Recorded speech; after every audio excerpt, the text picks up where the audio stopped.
Alan Lammers. Alan is talking to us from Bali. He has just been in Indonesia.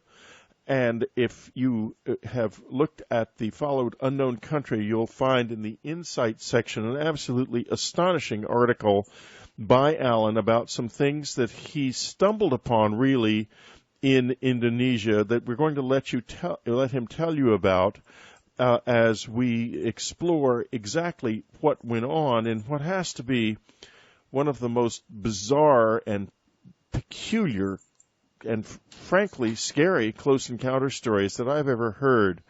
A lot of fascinating elements to it, and it is absolutely unique in the world. Welcome to the show, Alan. Thank you very much. Well, it's a pleasure to have you.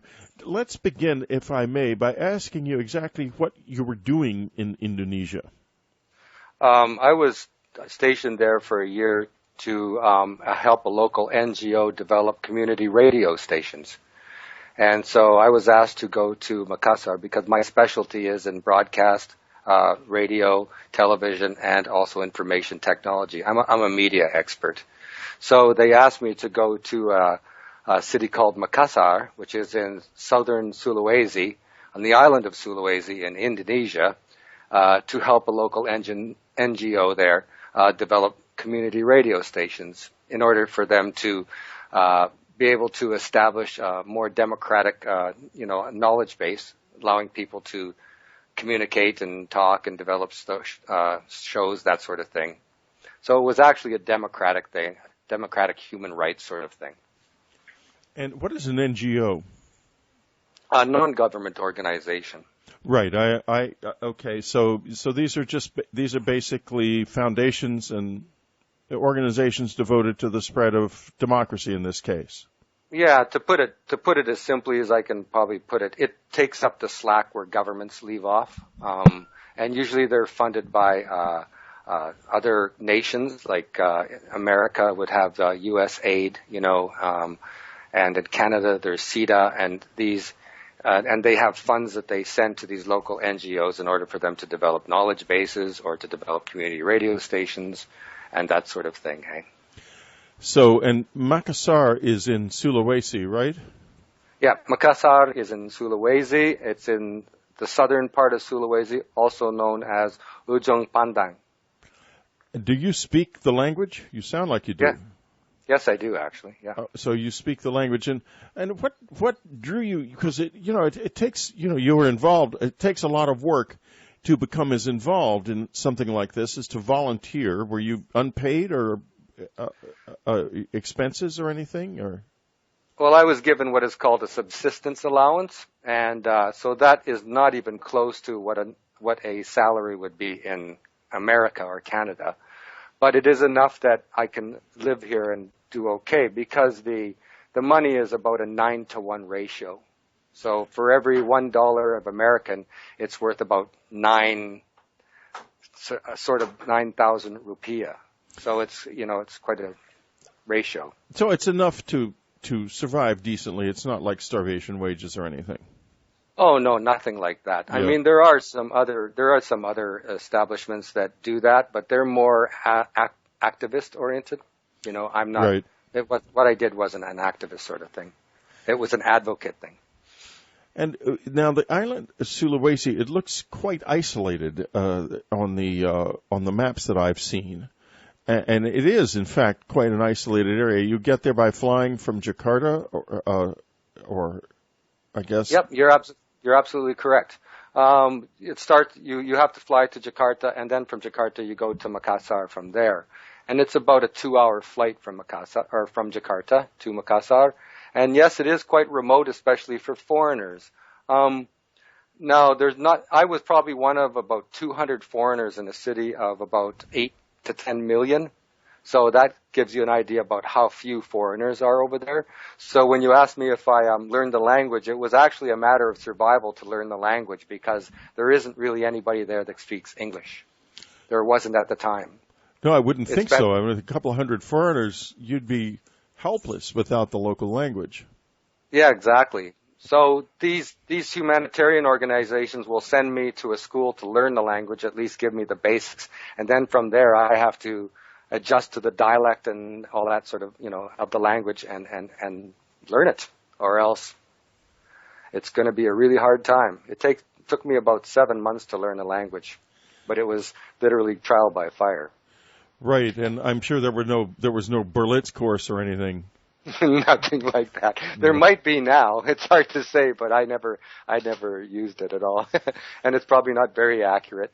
Like I said, there's about 8,000 different languages and dialects in Indonesia, and so the government at one time put together a language compiled of all of these languages, so that the people on the islands were able to talk to each other, and it's called Bahasa Indonesia. That's what it's called. And Bahasa is actually a mishmash of even Arabic is in it, and Portuguese is in it, and then the local dialects all rolled into one. And you have to do it that way, otherwise you can go. The funny thing is, in Sulawesi itself, there are 8 different languages on the island itself.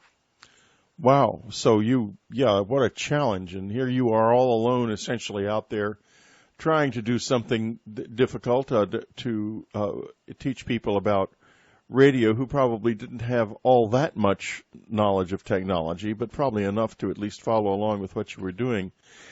And you ended up going to a small village in the district of Sandu Batu. Why did you go there? We went there to speak with the local leaders there because they wanted to have they wanted to build a community radio station. There's a fair amount of illegal logging going on there, and they wanted to develop some sort of voice because they can't directly approach these illegal loggers, right? Because they're quite dangerous.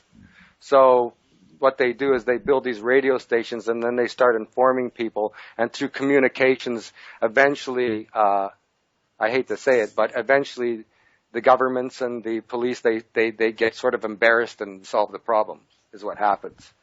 So we had to go there and build a community radio station, and there is no electricity in a lot of these villages. So what you have to do is you have to actually build what is called a river generator, and using the electricity from these river generators, then you can build the community radio station. So it's literally you're starting with a river and going, and the end result is a radio station. And one of the offshoots of that is that the village itself will get some electricity also. So now, how far are you from Makassar when you're in this village? I'm probably about 10 hours away. This is deep isolation then. Oh, yes. The only way you can get there is what they call ojek, which is on the back. They have like motorcycle taxis, and that's the only way you can get there if you want to get there fairly quickly. Otherwise, you can only walk there. There are no roads to these villages.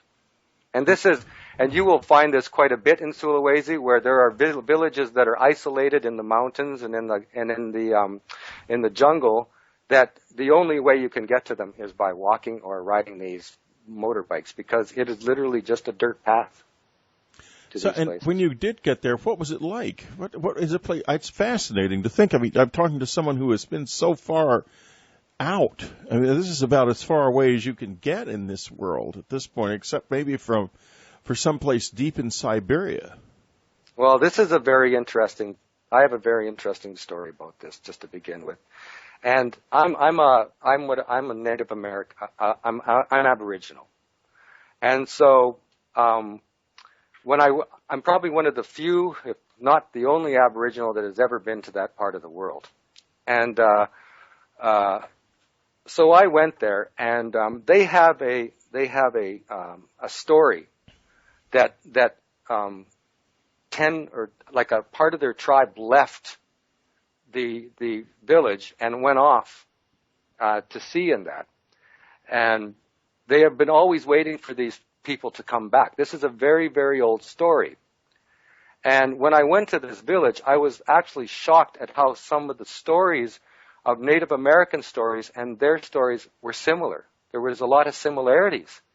And strangely enough, yes, and another thing that was very unusual is that they have the high cheekbones, which are characteristic of Native American people.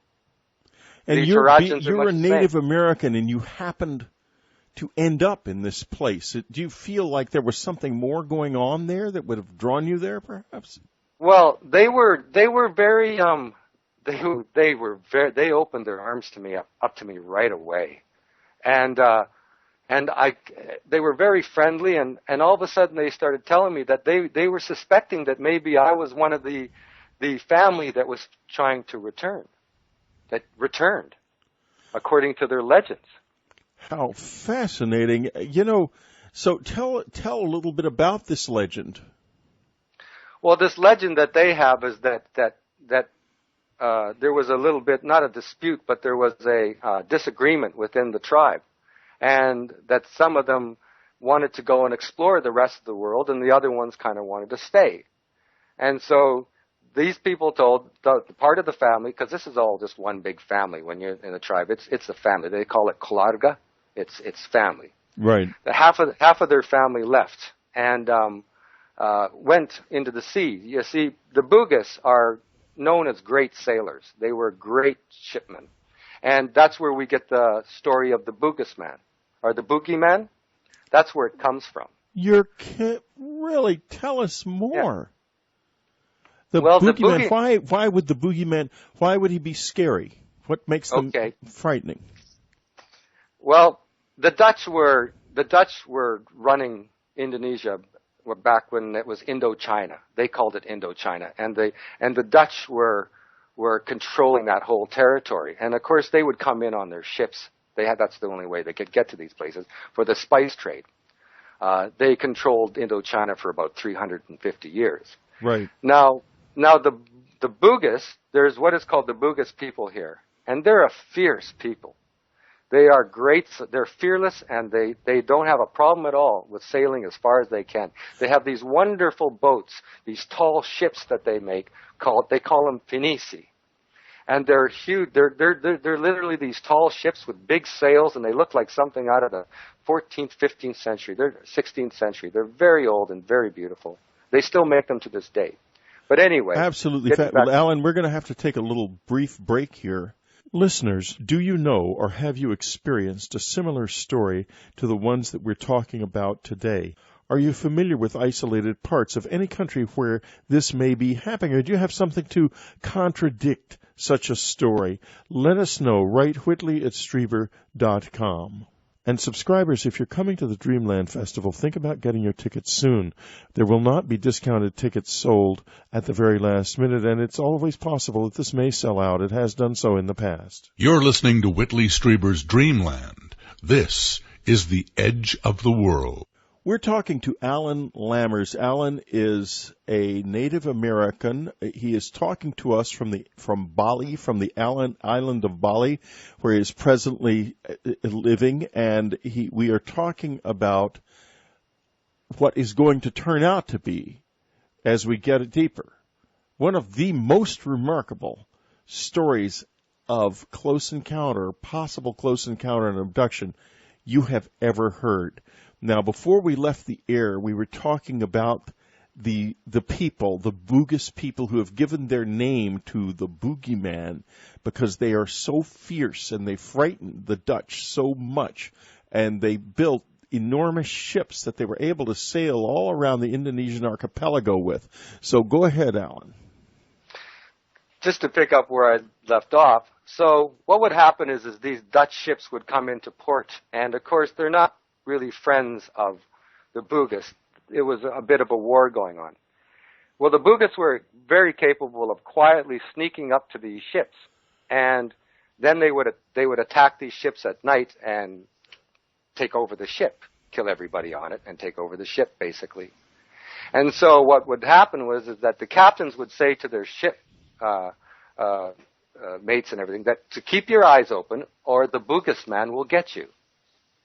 And that's translated over time to, you better be a good boy or the boogeyman's going to come and get you. How fascinating. So it comes from somewhere, from the old colonial days when these people were fighting colonial domination. Yes. Now, let's talk a little bit more before we get into what is happening there. about the legends that you found a parallelism, a similarity between legends in the Bugis culture and legends in Native American culture. Could you give us some examples? Well, one of the most fascinating things that I'd ever heard of about American Native culture, and a lot of people don't know this, is that there are many cultures in Native American cultures that believe that they originally came to the land on the back of a turtle. And if you look at the back of a turtle, it's very much shaped like a huge saucer. So I'd always drawn to the conclusion that they actually literally came from somewhere else. And these people in Walla Walla, in the village of Walla Walla, have that same history where they said they came here on the back of a big sea turtle. You mean in Walla Walla in Indonesia? In Indonesia. And of course, so there's a Walla Walla in Washington too. That's named. It's an Indian name. Yes. Yeah. And so there's all kinds of similarities. That's just one of them.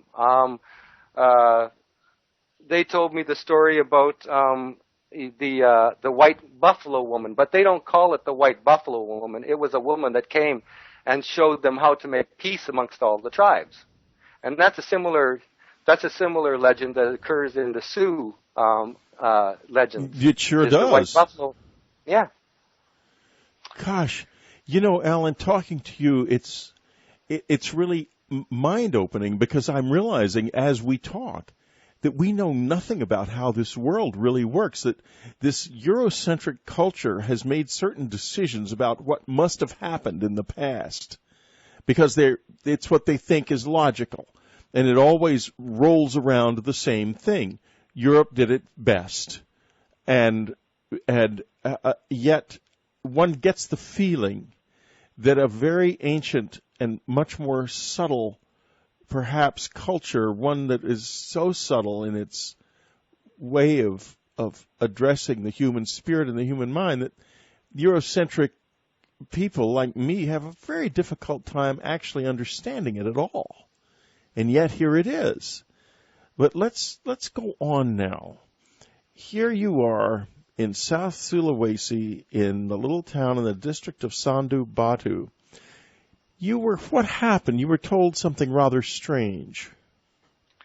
Well, we were told before we went, like my friends that I worked with with the NGO, they told me that when you pack, because it kind of happened by accident, I went out to buy a raincoat. It rains quite a bit in this part of the world. And so I went out and I bought a yellow raincoat.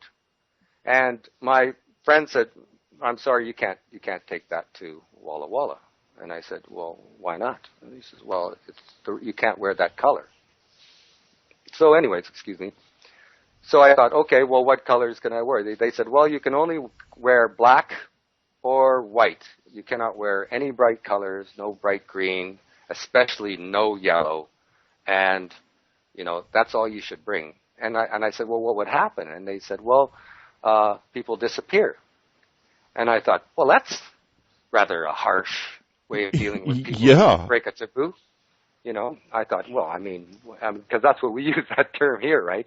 Right. And so I thought, well, okay, that's pretty harsh, but I guess I'll follow the rules. And every part of everything I wore was black. I didn't mess around at all, and that's what I went and looked for, and that's what I took with me. And so we went to the village, and sure enough, people were dressed only in black and white, a little bit of white here and there.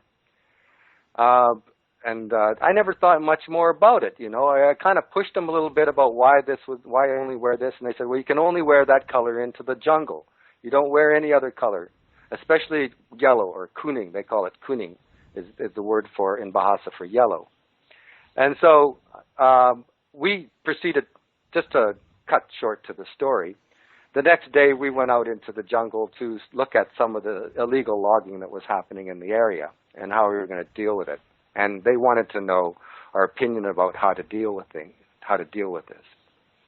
Now, there was about 8 or 10 of us. There was 10 of us that went out, and we went through the jungle, and we spent the whole day and we mapped out where we were going to put some, where the best place to put a generator was and all that sort of thing. And I noticed that one of the guys that were with us, he's a Makasarin, and he had yellow soccer socks on, big, thick yellow ones, and they went right up to his knee. And we all wear pants in the jungle. You wear pants. You don't wear shorts in the jungle. Oh, of course. You're going to be in deep trouble, okay? So we were all wearing pants to cover this up, and he went in with these bright yellow socks. And I looked at it, and I noticed it. I mean, you can't miss a sock that color. But I didn't think much more of it. So we proceeded to go through the jungle, and I proceeded to get covered pretty much half of my body in leeches. And they thought that was pretty funny, and I told them that maybe the leeches, they're like ethnic food or something. But we kept going. And later that night, we come back, and he was as we were coming back, he was very quiet, and he didn't speak very much. And he usually is very talkative, but this time he was very subdued, and he just kind of was quiet, and we went back into the house, and just spent the time to eat supper and everything, and just did what we usually do. And within about an hour or two, he started getting violently ill, and I excuse the viewers or the listeners. Go ahead and tell us. We're interested in every detail.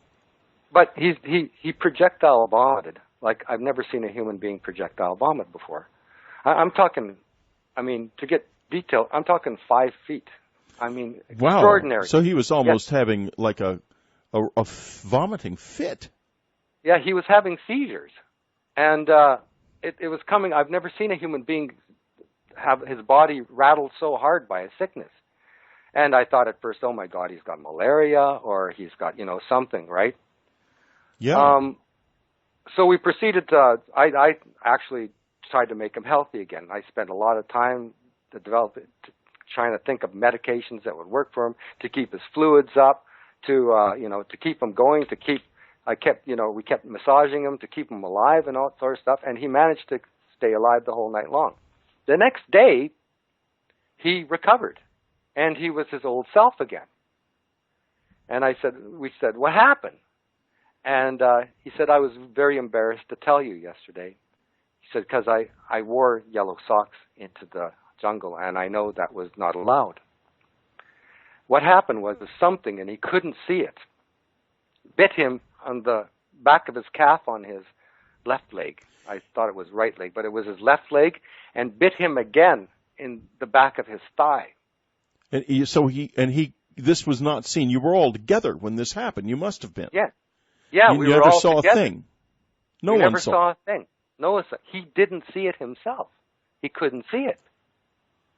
He just said he felt something grabbing him and biting him. And did you notice him reacting to this at all during the day? Well, we heard we heard him holler a couple of times, but sometimes that happens. You just holler. Yeah, it's the jungle. You might be getting bitten by a beetle some kind of a creature. Okay, so he hollered a couple of times and then he shut up. Yeah, and see, you have to understand that. I came out of the jungle. My legs from about the knee down were black with leeches, because there's huge amounts of leeches and stuff that glom onto you. It's a hard environment, a very difficult environment, obviously. It's a type of environment that is so beautiful that you can just hardly imagine it. There's danger to this place. It's almost paradise. But it's also very dangerous, and you have to be very careful. Danger in paradise. That's the Garden of Eden. It happens to be a death trap. Okay. Absolutely, it can be. Well, we're going to take another little break here. Folks, this is so annoying.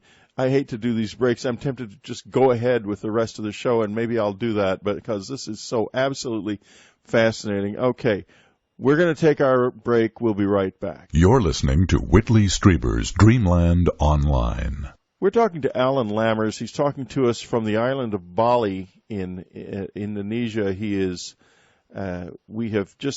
just taken us to a little village out in the jungle on the island of Sulawesi. He was wearing, as told warned by the local people, only black, for fear that if he wore anything else, he would disappear. One of the people in the group wore yellow socks, knee-length yellow socks. He was bitten by something that he could not see on his left legs and his thigh, and then that night became so ill that he projectile vomited. Then he recovered the next morning and admitted that this had happened. And Alan, did you see the marks? Yeah, there was marks, but they were more like big scratches than bites. There was not usually that crescent shape to a bite or anything like that. Right. They were very unusual. I've never seen anything like this before, right? Right. And so we examined it a bit, and I kind of thought, well, I mean, I don't know what this is, and the rest of the group kind of wanted to get on with things. So Did he look like he'd been scratched with claws? Was that the appearance of it? Yeah, they were furrows a bit, but they were three. There were three. Three furrows. Yes, like in groups of three. So it didn't look like a bite at all, but he said it felt like a bite. So it was something that grabbed him, I think, more than anything. But anyway, we proceeded to talk with the rest of the village. And we were kind of wondering what happened. And the village the people in the village were kind of like standing around, and they were sort of like, almost like they were used to it occurring once in a while. And they're very polite. They would have never told this guy, get those yellow socks off now. Right. They would have never said that, right? So they said to me, he was very lucky. And I said, he was very lucky? He says, yes. He says, usually the people disappear. And I disappear. thought, oh my God. Yes. They disappear completely. Completely. Nothing is ever found. Nothing is ever found. Oh my God. Go ahead. And I said, and it finally hit me. This is what when the guy said people who wear bright colors disappear, this is what they meant. That they actually disappeared, that it wasn't some harsh treatment for breaking a taboo. This is what actually happens. So I talked to the rest of my friends. Now you have to understand, I work with engineers, I work with doctors, I work with these kind of people, right? These are educated people. And they would tell me, yes, this happens a lot. Very much so. It happens very commonly. That there's entire cultures that have developed a culture under wearing only black. There's a culture called Kajang, and it's in Bulakumba in South Sulawesi. They only wear black. They wear no other color. And that is because they can't go into the jungle wearing any other color. Not even white? No, they don't even wear white. Very And small how long? bits. Do you have any sense of how long this has been going on, like from time immemorial, or? Apparently, this has been going on for quite a while. It's been going on for some time. That something has been taking these people, and it's been happening. Let's put it this way, Whitley. It's been happening so long that they've adjusted to it, adapted to it, and are resigned to it. That this occurs. Do people who wear black in the jungle ever get taken?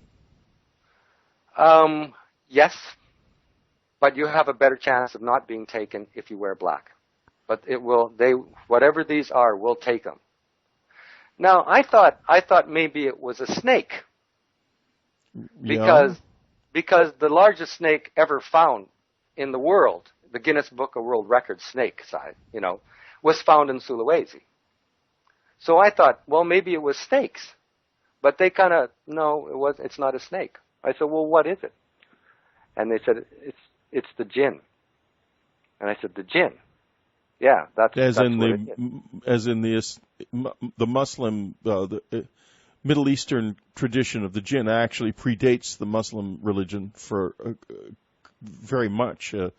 But the idea of the jinn, and the jinn is go ahead and tell us. Well, they use the word jinn because Sulawesi is 85% Muslim, so Right. they will use that term. They also use the term, which is a more local called kachachi, which means little person. Have any of them ever seen these creatures? Well, that gets me. They have seen them. Yes, they get spotted once in a while. They do live. They say they live in the mountains. They say that because that's where they're found. They don't actually know if they live in the mountains, but that's where they're in the mountains in the jungle, and they just come down and they take. So I asked for a description, but I'll get to that story next because this is much more recent.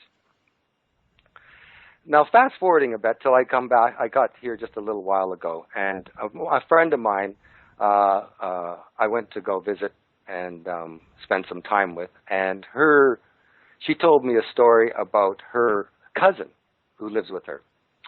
And about on January 31st of last year, they decided to just go mountain hiking, and which is common there. Everybody does it, so it's normal. So there was 5 of them, and they went into the mountains to spend a few days. They brought 3 to 4 days worth of food with them. It was just like a normal outing.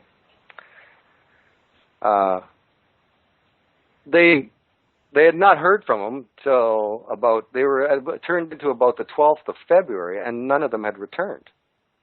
And so they sent out search parties for them. And you have to understand, the reason why it took them so long to develop a search party is because the people have to put together the money in order to pay for a search party. It's not something that's done by the government there like it is here. Not really, no. I mean, there is a little bit, but even the government will sometimes want you to pay for it. Because in their mind, you took the chance of going onto the mountains, you're going to pay for that, right? They don't want to foot the bill. So the family had to put together the money for it, and then they could put together and look for them, the search party, and look for them. And they finally found her cousin.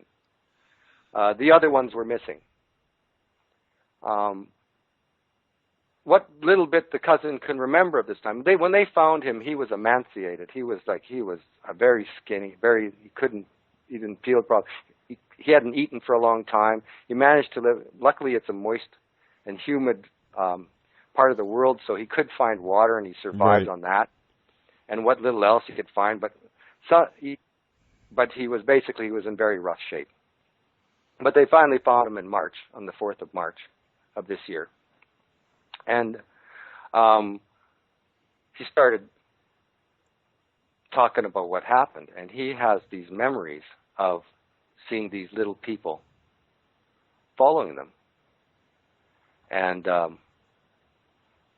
he has memories of them, of being around water, and then he has memories of seeing animals he's never seen before. Such as? And then there are these big animals. They're almost the size of horses, with huge antlers.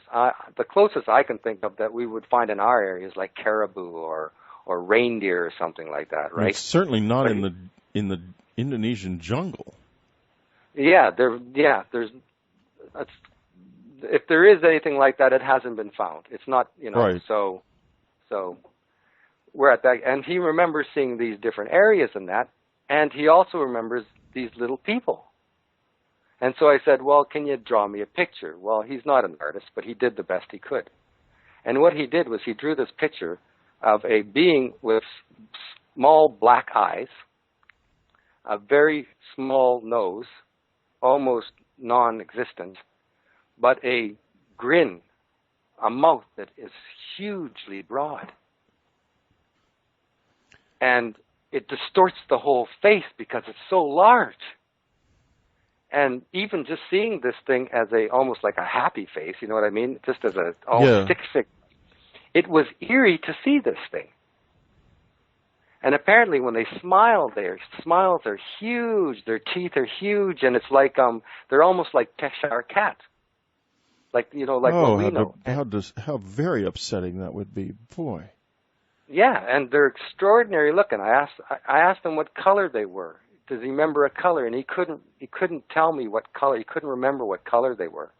Now, he was so traumatized by what happened to him that it took him months to just talk.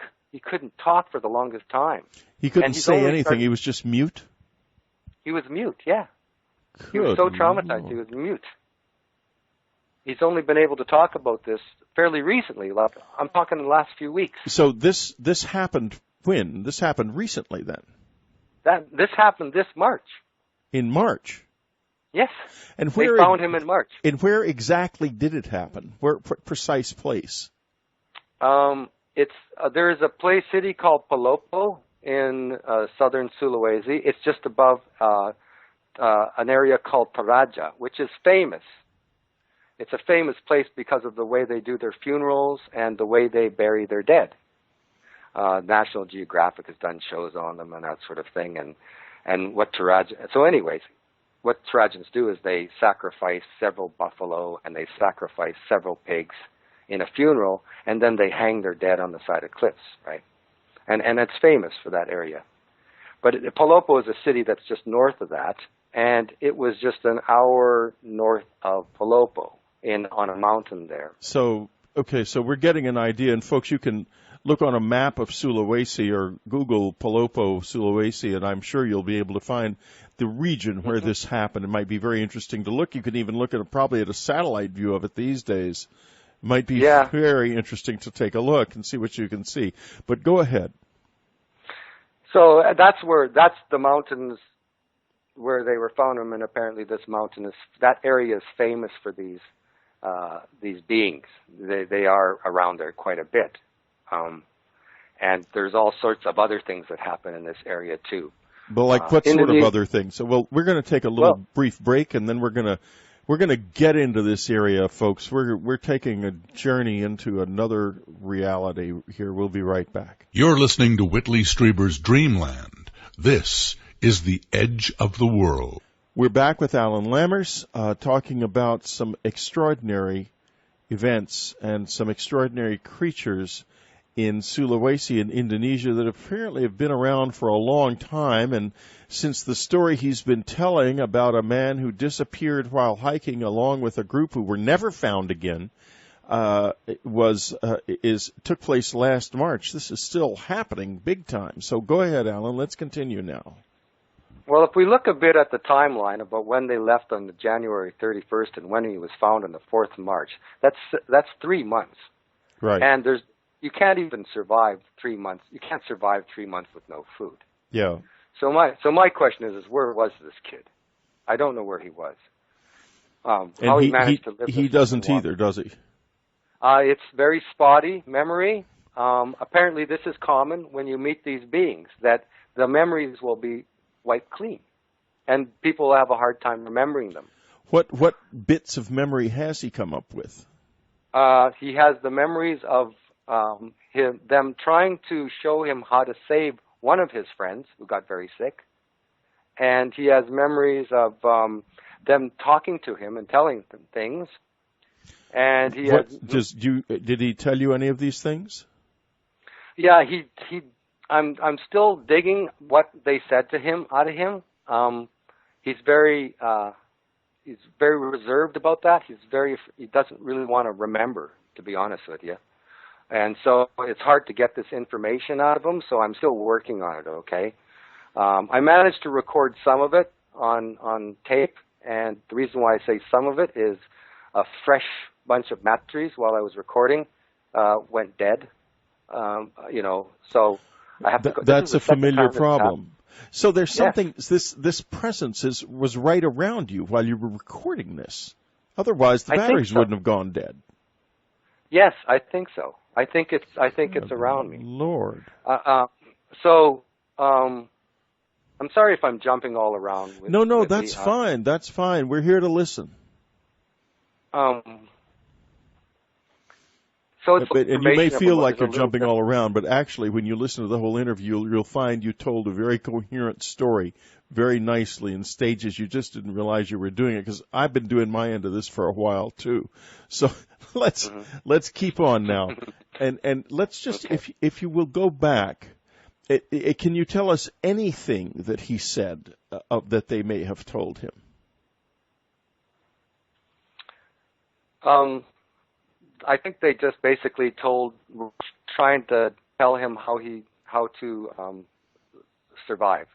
So they're not hostile then? No, they will take people, and sometimes they bring them back, and a lot of times they don't. And nobody knows where these people go. Nobody has a clue. And they are very secret. Another thing, there was one more attribute about these beings that I found very interesting. They move very, very quickly. Almost like they appear and disappear and then reappear and disappear and reappear. And it's like Indonesians are fast-moving people themselves. So for them to say that these things are extraordinarily quick means that they are very, very quick, these beings. They can move very quickly. And so what he remembers is them coming in very quickly, saying things, looking after him a bit sometimes, and telling him how to make sure he drinks or to try to help his friend. And then they would disappear, and that this was near the end of his journey with them, right? Because they were trying to put him back, I think. We're having a little audio problem in through here, but this call is coming all the way from Bali, so we just have to live with it. Let's hope it backs off a little bit.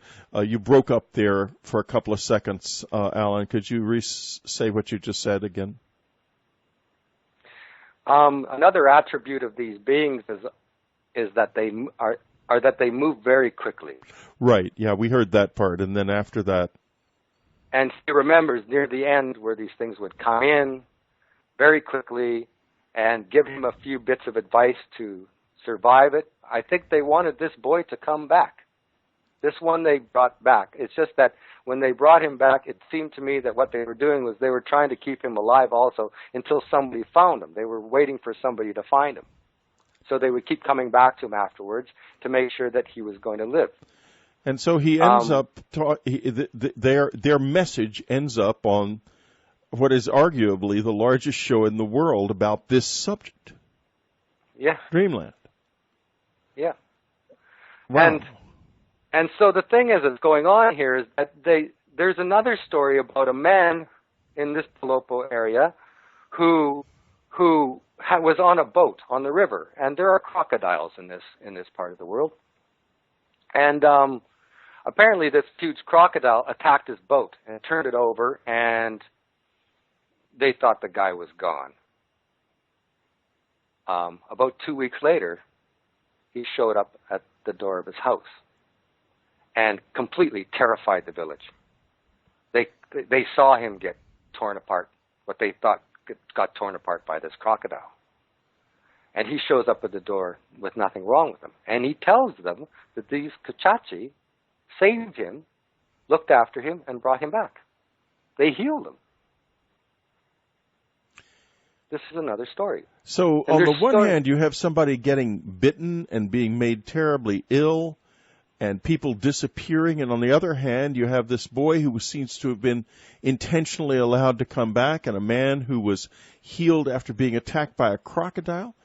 What does it add up to you in your mind? Whatever these beings are, they're not just malicious. They strike me as intelligent, that there is some purpose to what they do, that they almost treat these people like they're theirs almost. It's kind of, there's this symbiotic relationship, this give and take that goes with it. That sometimes they take these people and they never come back, and sometimes they bring them back and they either give them a message or they're used as an example of these to keep the memory alive. How very strange. And they call them Jin Kuchachi because they don't know what else to call them. And what does that translate into? Little demon. Little demon. Or little genie. Or Jin also means genie. Genie. Little unknown beings would be the best maybe way to. Yeah. Yeah. Yeah, that would be the best way to put it. Because they just can only use what what words that they have. They have their local dialect stuff, but it's a mixture of the two. Hey, and now, were you going to ask me a question? Yeah, I was just getting ready to ask you how you feel about your role in this, because it seems to me that, you've become a conduit for them. You're involved. Yeah, and the funny thing is that I seem to have been brought into the story a bit. And I guess if you really want to look at serendipity, here I am talking to you about it. Probably Right. One of the very, very few times this has ever been talked about in the world. In the world, and of course you're talking to somebody who is not only going to believe you, but knows how to ask questions about this, because it's been in my life, and I've had hundreds, thousands of cases brought to me from around the world. And not only that, I've actually seen something once that looked like what you describe. And I woke up one night in my cabin in upstate New York, and there were 3 of these things standing on my bed. They were short. They were 3.5 to 4 feet tall, and they were just like he described, with these huge mouths, and they just scared the living daylights out of me. I yelled and jumped up. I believe that was even one of the times it woke up my wife, and they were gone just like that. I never saw them again. They didn't do anything to me, but I know they exist because I've seen them with my own eyes, and they certainly range far from Sulawesi at times. Well, yes, and it's a bit of a personal story with me too, because well, tell the story. I've been interested in the paranormal. I've been searching pretty much most of my life on the edge to find answers about things that I experienced since I've been a child, like 3 years old. I have memories of fighting this little being that was trying to take my brother. And I fought this thing night after night after night after night till finally my mother listened to me, and we moved out of the house, and then it stopped. So what do you think? This was back in the United States, at home when you were a child? No, this was back in Canada, in Regina, in Saskatoon, where I was born. Oh, I see. I thought you were born in the U.S. I misunderstood you. No, I was born in Canada. So what did you think would have happened had it taken her? Taken my brother? Yeah. I don't know. I mean, it didn't look him. It didn't look like it had very. I don't know. It looked like it was trying. I think back about it, and I try to figure it out. My brother's extremely intelligent, and I noticed that a lot of times these things look for intelligence. They're very drawn to people with high IQs, and they're above average intelligence. And my brother he's one of those eccentric geniuses. And this thing wanted him very badly just for that reason. I always got that feeling about it, hey. So I've always been very protective of him.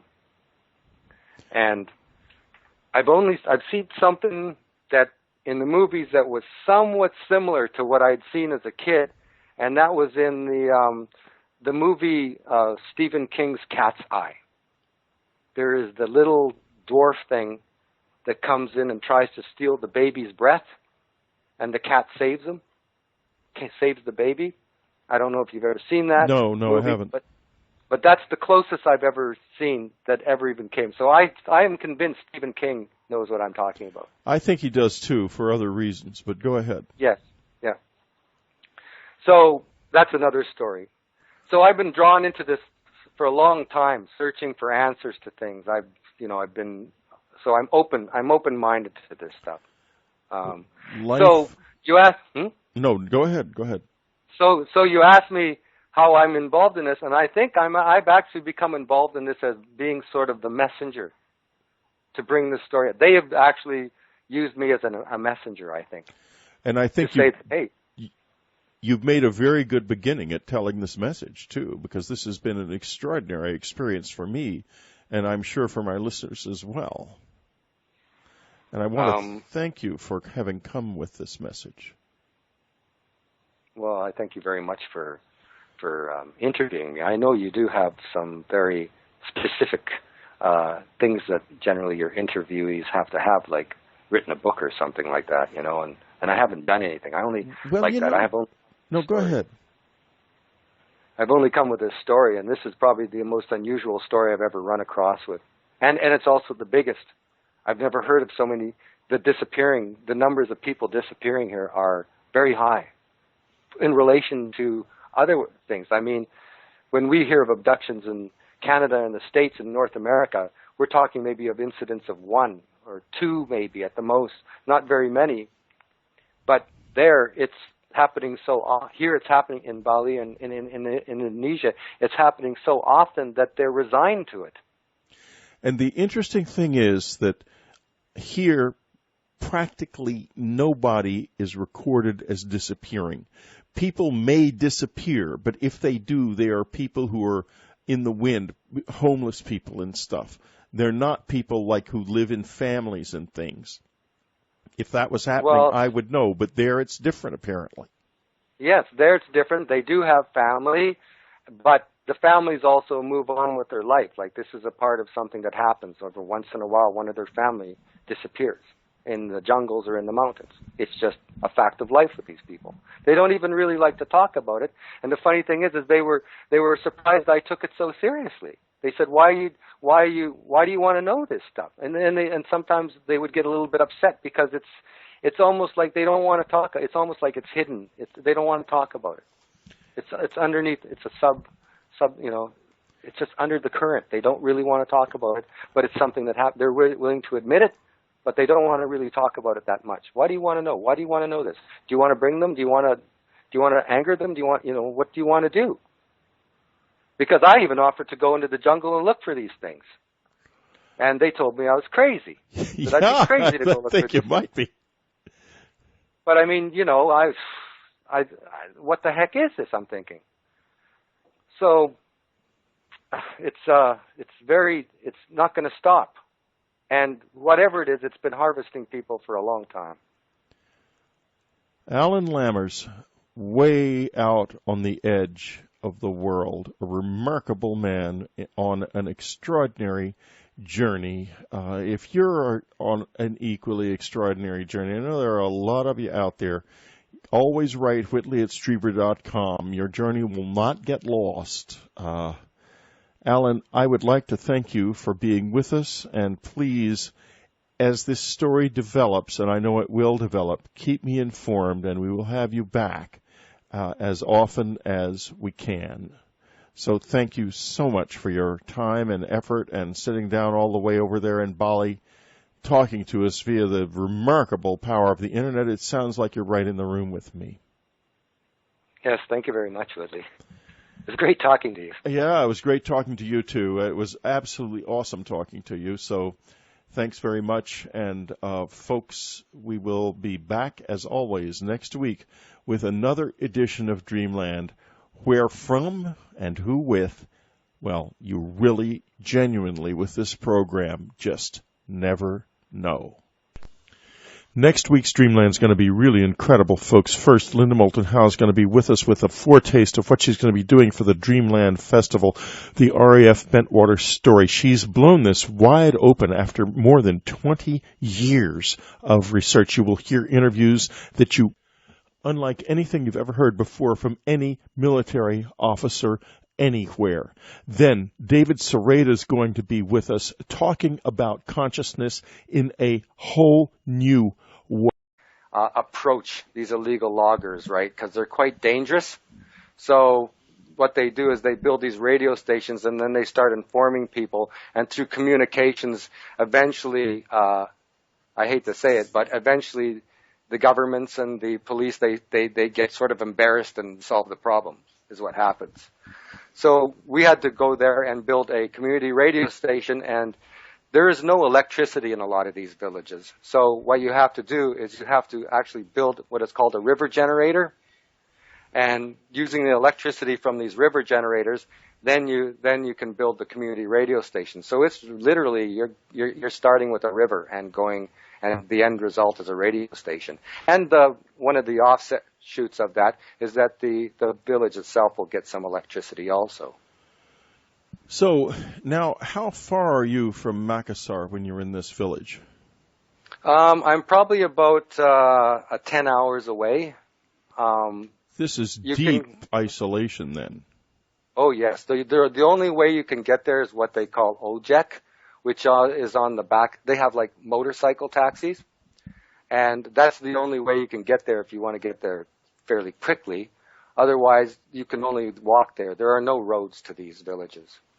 And you will find this quite a bit in Sulawesi, where there are villages that are isolated in the mountains and in the jungle, that the only way you can get to them is by walking or riding these motorbikes, because it is literally just a dirt path to these places. When you did get there, what was it like? But it was literally trial by fire. Right, and I'm sure there was no Berlitz course or anything.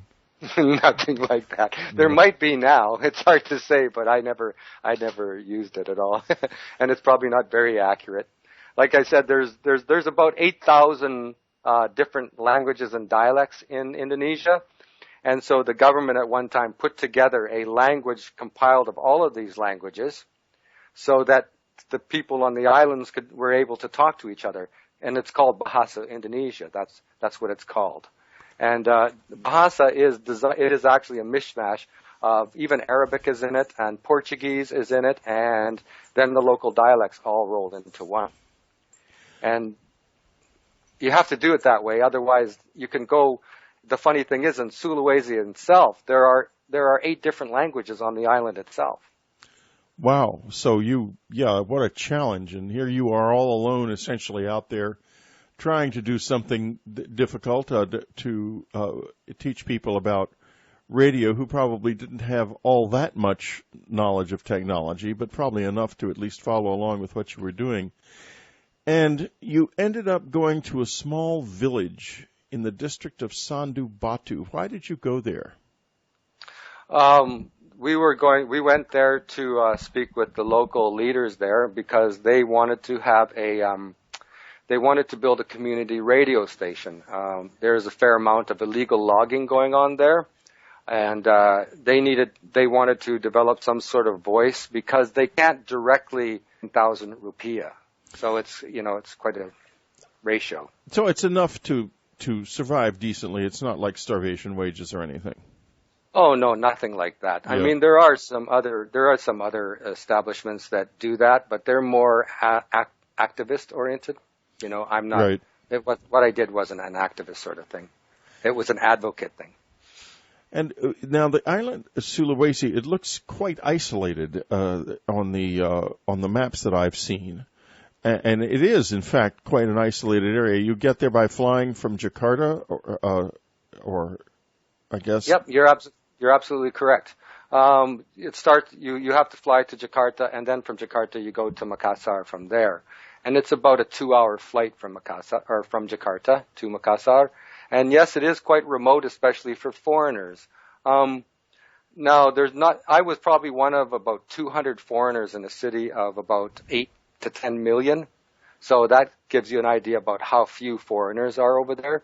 So when you asked me if I learned the language, it was actually a matter of survival to learn the language, because there isn't really anybody there that speaks English. There wasn't at the time. No, I wouldn't think so. I mean, with a couple of hundred foreigners, you'd be helpless without the local language. Yeah, exactly. So these humanitarian organizations will send me to a school to learn the language, at least give me the basics, and then from there I have to adjust to the dialect and all that sort of, of the language and learn it, or else it's going to be a really hard time. It took me about 7 months to learn the language. Alan Lammers. Alan is talking to us from Bali. He has just been in Indonesia. And if you have looked at the followed unknown country, you'll find in the Insight section an absolutely astonishing article by Alan about some things that he stumbled upon really in Indonesia that we're going to let him tell you about as we explore exactly what went on in what has to be one of the most bizarre and peculiar and frankly scary close encounter stories that I've ever heard. A lot of fascinating elements to it, and it is absolutely unique in the world. Welcome to the show, Alan. Thank you very much. Well, it's a pleasure to have you. Let's begin, if I may, by asking you exactly what you were doing in Indonesia. I was stationed there for a year to help a local NGO develop community radio stations. And so I was asked to go to Makassar because my specialty is in broadcast, radio, television, and also information technology. I'm a media expert. So they asked me to go to a city called Makassar, which is in southern Sulawesi, on the island of Sulawesi in Indonesia, to help a local NGO there develop community radio stations in order for them to be able to establish a more democratic, knowledge base, allowing people to communicate and talk and develop shows, that sort of thing. So it was actually a democratic thing, democratic human rights sort of thing. And what is an NGO? A non-government organization. Right. Okay. So these are basically foundations and organizations devoted to the spread of democracy in this case. Yeah, to put it as simply as I can probably put it, it takes up the slack where governments leave off, and usually they're funded by other nations, like America would have U.S. aid, and in Canada there's CETA, and these, and they have funds that they send to these local NGOs in order for them to develop knowledge bases or to develop community radio stations and that sort of thing. Hey. So, and Makassar is in Sulawesi, right? Yeah, Makassar is in Sulawesi. It's in the southern part of Sulawesi, also known as Ujung Pandang. Do you speak the language? You sound like you do. Yeah. Yes, I do, actually. Yeah. So you speak the language, and what drew you? Because it takes, you were involved. It takes a lot of work to become as involved in something like this as to volunteer. Were you unpaid or expenses or anything, or? Well, I was given what is called a subsistence allowance, and so that is not even close to what a salary would be in America or Canada. But it is enough that I can live here and do okay, because the money is about a 9-to-1 ratio. So for every $1 of American, it's worth about 9